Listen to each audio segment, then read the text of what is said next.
Nous sommes co-ouvriers avec Dieu. C'est pourquoi nous avons à prier. Même s'il était possible de ne jamais recevoir sur cette terre une réponse à nos prières en atteignant le ciel, nous connaîtrions la réponse de Dieu pour chacune d'elles. Aucune prière ne reste sans réponse. Vous pouvez penser, Dieu n'a pas entendu ma prière. Dieu ne m'a pas écouté. Il ne m'aime pas comme il aime mon voisin. Dieu a entendu sa prière, lui. Pourtant j'ai prié et je n'ai reçu aucune réponse. Ceci n'est pas vrai.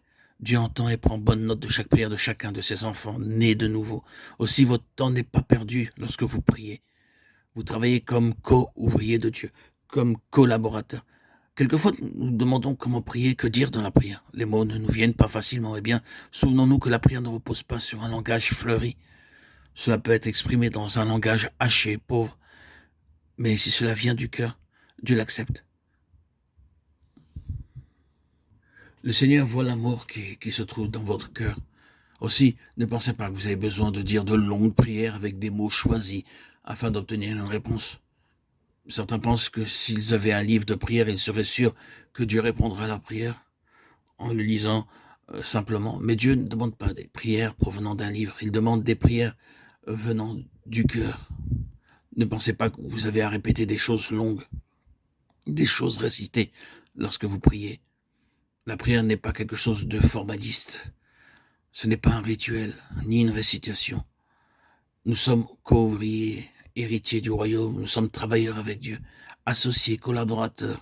Et avec cette foi, nous pouvons prier.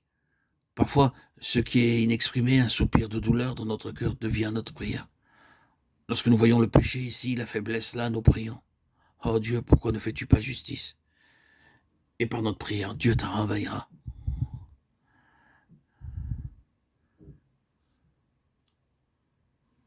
Dans Lévitique chapitre 16, nous avons un exposé sur le jour des expiations. En ce jour, le souverain sacrificateur entrait dans le lieu très saint, offrant le sang du sacrifice, d'abord pour lui-même et sa maison, puis pour toute la nation. Généralement, le souverain sacrificateur portait ses vêtements de gloire et de beauté.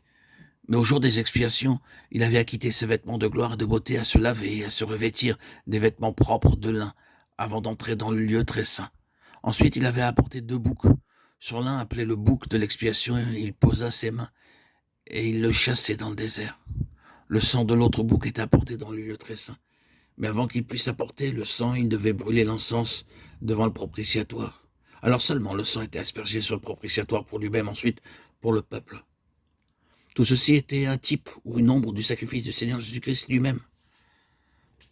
Notre Seigneur Jésus enleva ses vêtements de gloire et de beauté. En d'autres termes, il quitta son trône céleste de gloire, et bien qu'il fût Dieu, il devint homme pour nous. Il prit sur lui nos péchés et les emporta.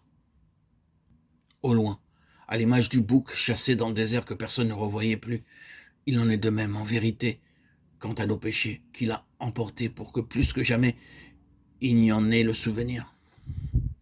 Enfin, ce n'est qu'après qu'il eut porté son propre sang à l'intérieur du lieu très saint que Dieu fut pleinement satisfait. Hébreux 9, 11, 12.